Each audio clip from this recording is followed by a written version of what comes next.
Oh, and good day once again. This series is one of the upcoming series that is part of our Intro to Computing class. This is about basic Boolean logic gates and the circuits that can be created using them. Uh, Digital devices are constructed using three basic logic gates. These gates are the AND gate, OR gate, and the NOT gate. The basic symbols and operations are described as below as follows.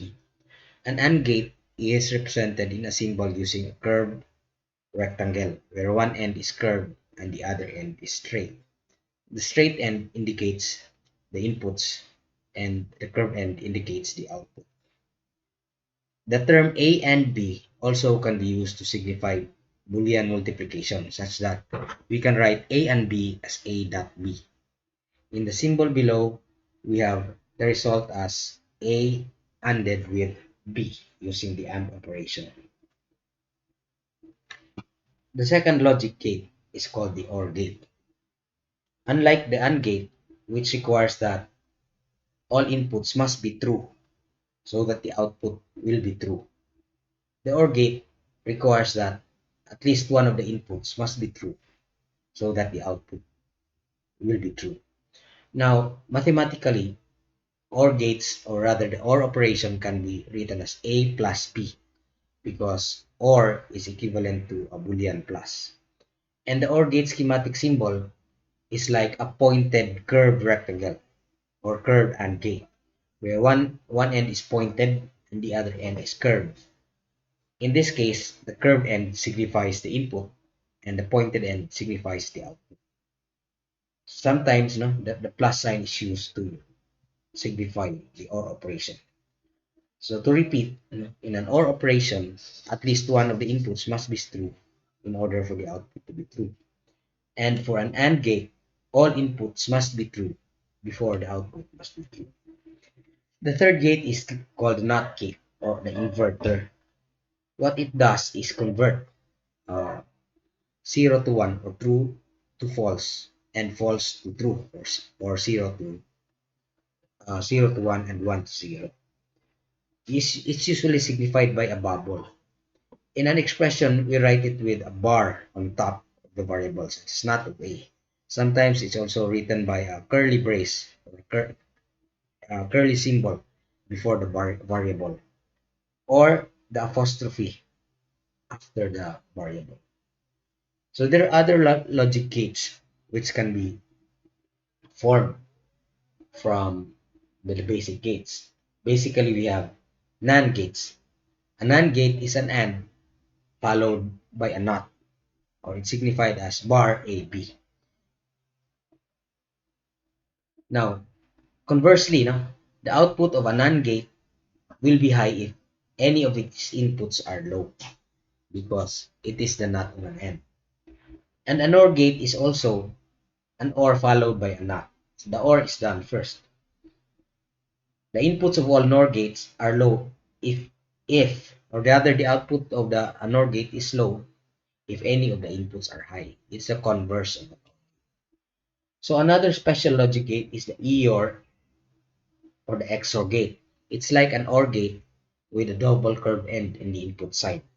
It's also signified by the encircled plus. The main difference between an EOR gate and an XOR gate being that the input must be exclusively high, which means that only one of the inputs must be high for the output to be true. So here's a summary of the logic gates. We have the AND gate, we have the OR gate on the right, we have the NOT gate, the NAND gate, the NOR gate, and the EOR gate. Now, commonly, logic gates can be represented using a truth table. What is a truth table? A truth table is a breakdown or a listing of a logic function, listing all variables, input variables to the function, and the corresponding output. Usually, the rows in a truth table are generated by doing a Boolean count from 0 to n, where n is the number of rows. For example, in this case, the truth table for an inverter is on the left side, where the possible inputs are 0 and 1, being a Boolean count from 0 to 1. So the NOT of a 0 is a 1 and the NOT of a 1 is a 0. On the right, we have the combined truth tables of all the gates and or none nor or. For example, 0 and 0 is 0. 0 and 1 is 0. 1 and 0 is 0 and 1 and 1 is 1. Remember that the rows are also generated by a Boolean count from 0 to 3. So the first row is row 0, the second row is row 1, the third row is row 2, which is 1, 0, and the third row is row 3, which is 1, 1. So likewise, in an OR truth table, 0 or 0 is 0, and the rest will be 1 as long as one of the inputs is 1. And a NAND gate is the inverse of an AND. For example, if AND is 0, NAND is 1. And when AND is 1, NAND is 0. The NOR gate is also likewise the inverse of an OR. Now let us look at the truth table of an EOR or an XOR gate. It's like the OR gate except at the last row, where the EOR gate has a value of 0 because both inputs are 1. An EOR gate will only output a 1 if at least one of the inputs is 1. Now, in understanding truth tables, we have to understand that the number of rows can be generated depending on the number of the input size. For example, if there are two inputs, we can raise the binary number to 2, which is b squared is equal to 4. So for 2 inputs, we will have 4 rows. For 3 inputs, we will have 8 rows because 2 to the 3 is 8. Now, in a truth table, rows that have outputs of 1 are called minterms. Rows that have outputs of zeros are called max terms. Aside from uh, gates, we can also create truth tables of a Boolean function. A Boolean function is a mapping of strings to Boolean values 0, 1. Boolean strings to Boolean values 0 or 1. For example, we have the following truth Boolean function, which is y equals ab plus a not b, which corresponds to the following truth table. Now, the truth table is constructed by collecting the terms of the function. Like for example, there are two terms. AB stands for A is equal to 0 and B is equal to 1, which is 1. And the second term is A not B, which means that A is equal to 1 and B is equal to 0 having a not. Okay, that's equal to 1. All the other rows are marked as zeros. So, Boolean functions can be written in standard forms or standard canonical forms. First is the sum of products, or in Boolean algebra we say the polynomial form, where a function is a collection of a product terms. Where in this example we have the first term as AB, the second term as A. The second form is called the product of sums, where we have uh, the first product sum as A plus B, and the second sum is A plus not of B, and we multiply them together. Instead of writing a Boolean function in a truth table, we can also convert it into a Karnaugh map invented by Maurice Karnaugh. It's also called K-map. A K-map is actually a Boolean, or rather a grid format of a truth table, which in this case, we assign one of the variables as the rows and the other variable as the column. So for example, A here is designated to be the rows, where the first row is A is equal to 0 and the second row is A is equal to 1. And B is designated to be the columns, where the first column is when B is equal to 0 and the second column is when B is equal to 1.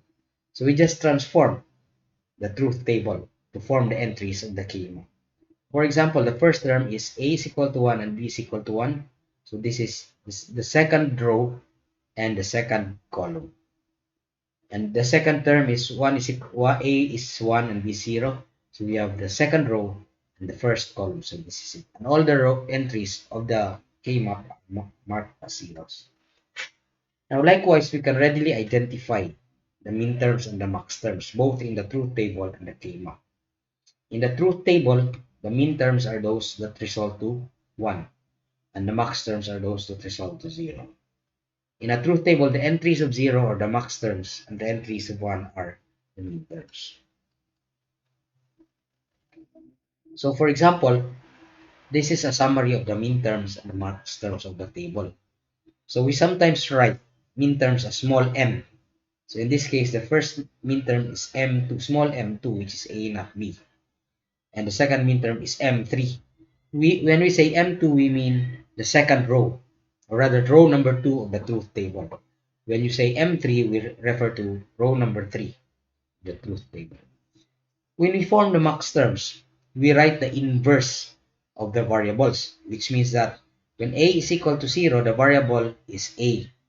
Unlike in the minterm, when a is equal to 0, the variable is not a. So in forming the max term, the basic rule is to write the inverse of the variable.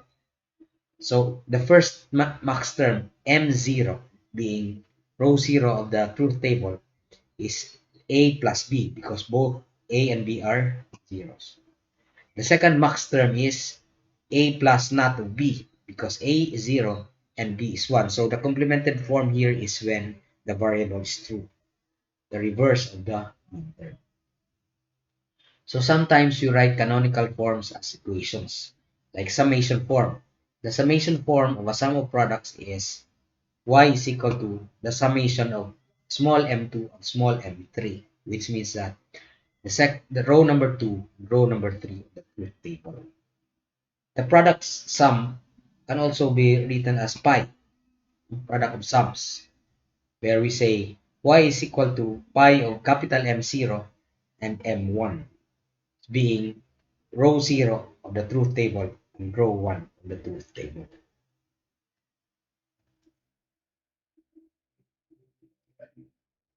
So, in the next video, uh, I'm going to introduce you to online circuit building tool that we can use to build logic gates using truth table and logic gates themselves. See you in the next video, and bye for now.